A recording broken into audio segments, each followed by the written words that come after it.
Alright, Mr. Rene, what's going on, my brother, Joey Myers? Hey, let's take a look at your swing like we did for your brother in slow motion. So I looped it, and this is one of the, and we'll address this in the video, you'll get to see why, but this is the only ball that we actually make contact with. Now, I didn't give you a lot of good pitches to hit, but you swung at everything, and I want you to swing at only good stuff, but I was missing up quite a bit and you were swinging through, but you'll see why. We'll maybe look at one of those, but you'll be able to see it on this one as well. Actually, probably not, because the other ones you probably subconsciously did something different in this swing than you didn't do with the other ones. But that's the thing, we need to get you consistent. So let's see a couple more swings and then we'll go right into it.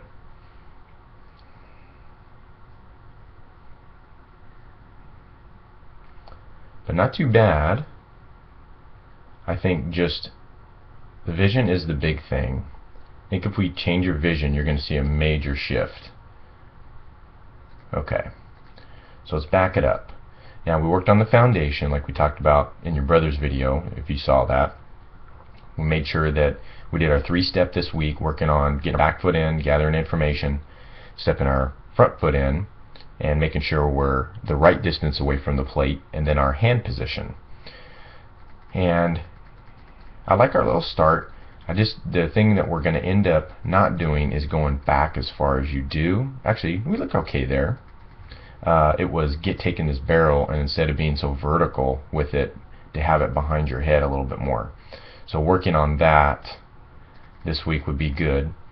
But your setup here, before we get into vision, is actually pretty good. I do like how you have this leg. Whoop, it kind of started to curve on me. Okay, so you have a good angle actually right here. I thought we were going to be flamingo leg in it, but you have a good angle. Flamingo leg is when you have your knee over your toe. So a lot of times kids will come all the way back into a non-athletic position with their back leg, and they start that way. And I thought maybe we were going to have that, but we don't. That's pretty good. So flattening our bat out a little bit will help this week. But if we look at our vision, now what we do is once your front heel hits, which is probably right there, I draw a circle around your head, and I don't want to see your head move up, forward, back, or down when we go into our swing. So we move forward a little bit. Okay, that the eyes are actually better in this swing than your brother. See, our eyes are actually down where they should be as opposed to out front. However, all the other ones, again, you were out here, I don't even think your head even came down at all. But in this swing, it actually looks pretty good. You have the head down at contact, and that's probably why you hit this one. You hit it pretty good too than some of your other ones. Now, if we back it up, so your head's moving forward just a little bit, but the eyes are great. You're watching the ball pretty well. So we'll have to do some nose behind the barrel stuff with you just to clean up and get your body feeling, okay, this is how I need to do it every time. Now, vision is always a battle. Even major leaguers and minor leaguers struggle with it. Robinson Cano, who won the home run derby in 2011, just absolutely obliterated the ball, 30+ home runs. The next year, last year in 2012, in the home run derby during the All-Star break, he got goose-egged, and his big issue was vision. He wasn't keeping his head on the ball; he was keeping his nose behind the barrel. But it can happen to everybody. It's not, vision isn't just for younger athletes. So if we go from vision, so vision's definitely something we're going to have to clean up a little bit, and we'll see it in one of the other videos.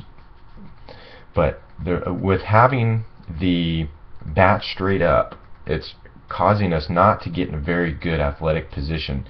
Right now, just like your brother, this bat should be, it's kind of drifting away. It actually should be in this position here, kind of behind our ear, and it's drifting away from us and causing, and we're walking away from our hands as well a little bit.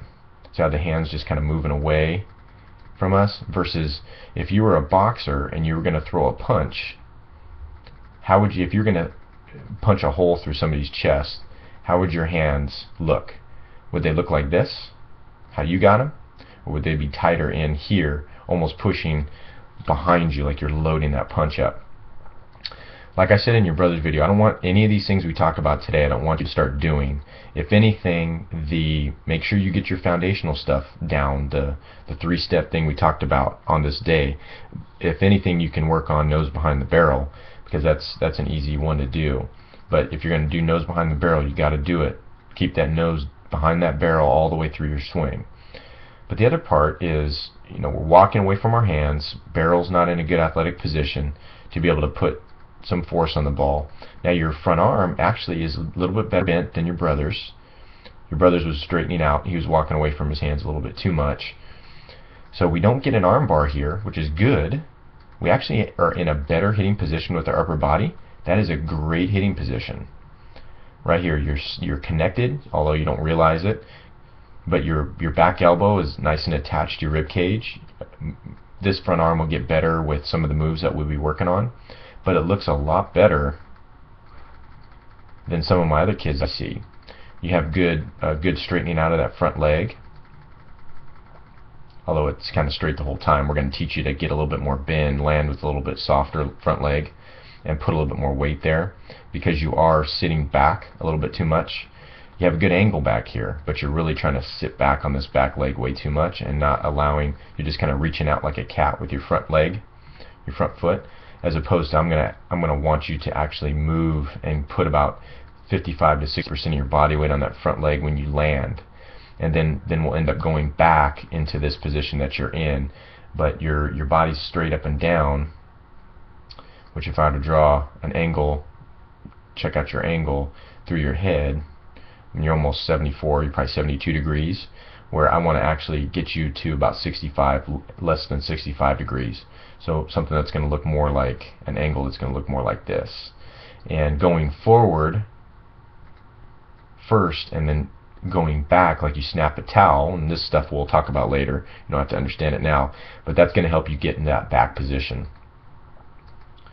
But not too bad. Now let's look at, I wanted to show you, let's get rid of these brackets just real quick. The last part we'll finish on this is I want you to see your vision happening in some of those swings and misses. Okay, so see where our vision is here with our eyes, almost like you're still looking at me at contact. Now granted, this wasn't a good pitch, your eyes probably gave up on this, but your body just swung anyway, so the ball's right here, you're fouling it off. But still, no matter if we foul the ball off, it's a bad pitch, a good pitch, our eyes need to be down, nose behind the barrel at contact every single time. So if anything you're going to work on this week, besides the foundation thing, because that is easy, but you need to get that down, is keep your nose behind the barrel all the way through contact. But other than that, man, looking forward to working with you, and we're going to get you guys doing some magical things on the field. Alright, brother, talk to you later.